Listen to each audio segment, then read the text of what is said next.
Welcome to the SUSS series of podcasts, where we explore ideas, solutions, and collaborations that are making a difference in the lives of individuals, families, communities, and beyond.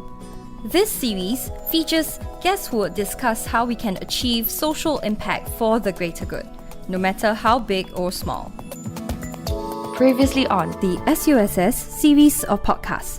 Also a part-time student doing the Masters of Gerontology program. Actually, it benefited me a lot in terms of the knowledge. Aging is not an abstract thing anymore. It's not just part of your work, but something that you can really empathize with. It actually enhances your knowledge and you can understand why seniors see things from a certain angle. And actually, it really helps me through my work. I can also help to influence other agencies, the different stakeholders I work with. Why is age-friendly design such an important issue? And it's true, with all this knowledge that I have, I can sort of better put out a case for why we can do certain things or not. And personally, I'm also a caregiver, and through the knowledge that I gain, I can learn to better manage, understand how my care recipient is feeling and all that, and what kind of services that she can access to. So definitely, it has benefited me a lot. I think the issue of aging and aging population is so real. All of us, or you would know friends that would become caregivers, or we would age as well, right? So I think it's about changing our mindset to make these little changes in our day-to-day lives that can help change the lives of the elderly as well. Dr. Kelvin, when we were having a chat earlier, you mentioned this very interesting term called the longevity economy. I've never heard about that. I've heard about the silver economy, or Kai Wen was saying the silver tsunami. Yeah. But not longevity economy. Can you share with us and tell us more what this is?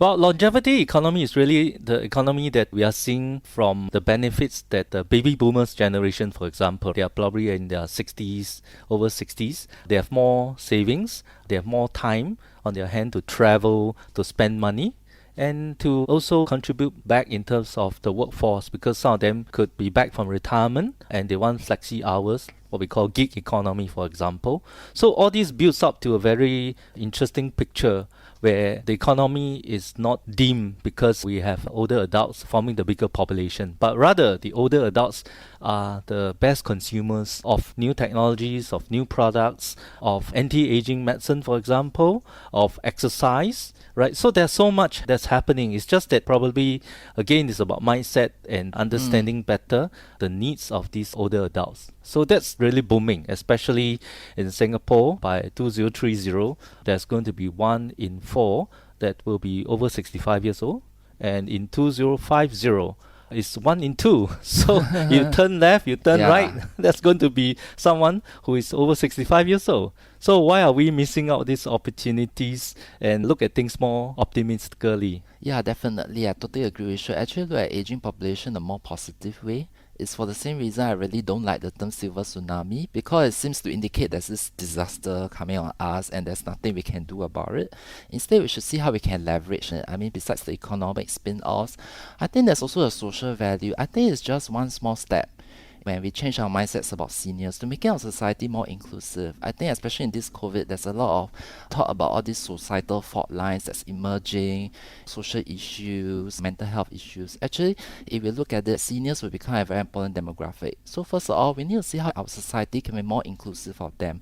Not just in terms of the city, the urban design, all that, but also in terms of the programming, the services, even the policies themselves. And actually, that will be a very important step to making our society more inclusive and accepting of other people, who are different from us. They could be persons with special needs, with disabilities, etc., etc. And all this will actually help to contribute to make Singapore a more compassionate society in the future as well. And I think this is something that a lot of us want Singapore to be. I mean, besides having the economic growth and all that, I think building that social compact is also very important going forward. I like how the whole issue is pivoted from being seen as a challenge or as something that's very negative, but instead I'm hearing from both of you, it's actually something very positive. It's coming. We need to embrace it more positively, looking at all the benefits, looking at the wider ecosystem and the benefits that it can bring to the rest of the community as well. So that's really a very interesting twist. Instead of changing the world one life at a time, You're looking Yeah, at changing many, many correct. lives and also enabling the seniors to help change the lives of the rest of our community as well. I mean, seniors is a form of social capital, right? So that's why we should look at them as a very important asset to the whole society, to the whole family. The latest that we are talking about is cyber wellness. We talk about digital literacy only for the young people or the youth, but actually seniors can also embrace technology, right? They can be part of the digital nanny at home, for example, when the parents are busy out working and the kids are playing with the computers or games. The seniors could be that extra pair of eyes to help with looking after the kids. If they are equipped with some digital literacy knowledge, they could very well be part of that whole process that would look after the kids better and maybe play games with the kids and build bonds between them, because we know that the grandparents and kids are usually quite friendly with each other. And that's my own personal experience, right? Whereas the parents are always deemed to be the more serious person in the home, taking the disciplinary approach for their own children. Whereas grandparents will buy things and talk to the kids and always praise them. So maybe we can do more to strengthen that bond and therefore show the shine that social capital can do within the family unit. And then in the community, seniors or older adults helping each other, I think that is also possible. And then at the top level, which is the macro level, we are creating longevity economy.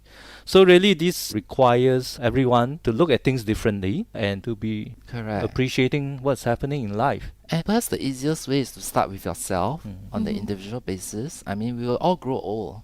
So perhaps we need to reflect, okay, what do I want to be when I grow old? What are my aspirations? What are my needs? How do I want people to treat me? How do I want my society to treat me? And that in a way will provide some answers. You really want something more inclusive, some more welcoming for seniors.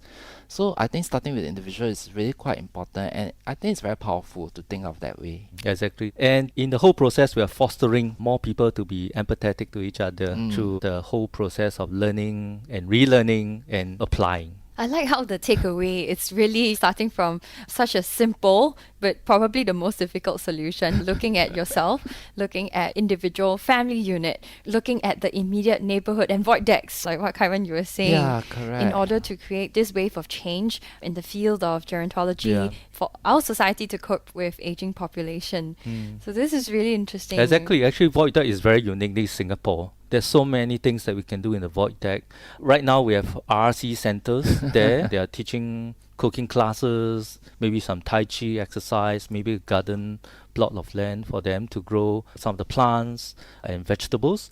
But beyond that, it could be a place Yeah. of sharing, so that it's not just Correct. classes, learning, and that's it, go back home, but really a place where they can interact with each other more and build trust. I think trust is very Yes. important, right? I mean, we Correct. learned that from some of the forums that we Yeah, jointly correct. conducted. Actually, that really resonated with me. I can share an anecdote. I mean, I asked academic before he did a presentation on social isolation. I said, what can we do for seniors in Singapore to get them out of their homes, to interact with people, with the community? And he said, actually, Kai Wen, our infrastructure is very good. I mean, you have to admit it. Singapore, if you I compare to agree. other cities, definitely good infrastructure, good housing, decent amenities. But what is lacking is that sense of ownership from seniors.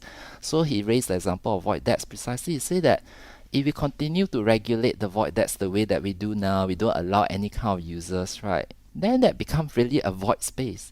But rather, you can think of a void space as an opportunity, as having that kind of potential to build community bonds, not just among seniors, but across generations even. And there's so much potential there because every HDB block in Singapore has a void deck.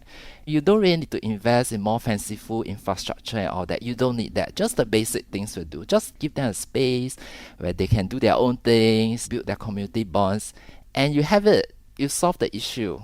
Almost there. Yeah, actually, we're helping them to stay healthy through interaction. So, because, for example, they need to take care of their brain. That's very important, right? Because if they feed themselves with the right knowledge, learn continuously, this is the brain gym we're talking about, right? The more you use your brain to interact, to talk, to improve your cognitive behaviors because of this interaction, they will feel much more active and much more happy. So we are talking about adding life to the years and not adding years to life. I think this is such an evergreen statement. And we should always remind ourselves that we have one life And in this life, we should try to make the best out of it and make as many friends as we can, because this is the way the community can be much happier and laughing and enjoying with each other. Yeah, it's really looking at all these small changes, making all these small changes around us in our families, in the communities, and the void decks, and bringing different stakeholders together, the caregivers, the elderlies themselves, and their family members or neighbors, right, to develop solutions that can help change the environment and, of course, work towards a more inclusive community, not just for the elders, but for everyone that is aging as well. Yeah. Yeah. And learning to be tolerant for little things that are not perfect. I think that's also very important, because Singaporeans, sometimes we are so stiff, we expect 100% perfect before we go out and do something. Actually, we should try to embrace imperfection. That little few percent that is not going to make you score A doesn't mean that you're a failure. It actually means that you can have a chance to try it out and improve on it. So therefore, the aspect of respecting each other, creating a dignity life, and also embracing imperfection should be part of the whole fun of living. Now, as it seems, gerontology is not just a social science, right? It's so deeply embedded in the cultural, psychological aspects of things. It's beyond just a subject, an academic subject. That's what I'm hearing from all these insights. That's why we encourage them to come to SUSS and learn with us. For sure. And make friends. And make friends. And learn Connect together. with the community. Thank you so much for both your insights. So we hope you can join us in our class. For sure. Yeah. For sure. I'll sneak in to listen to one of your Yes, classes. always welcome. Yeah, so thank you very Thank much, you. Kelvin and Kai Wen. Thank you very much, Vivian. Thank you. You've been listening to the SUSS series of podcasts. To find more episodes, visit suss.edu.sg/podcast.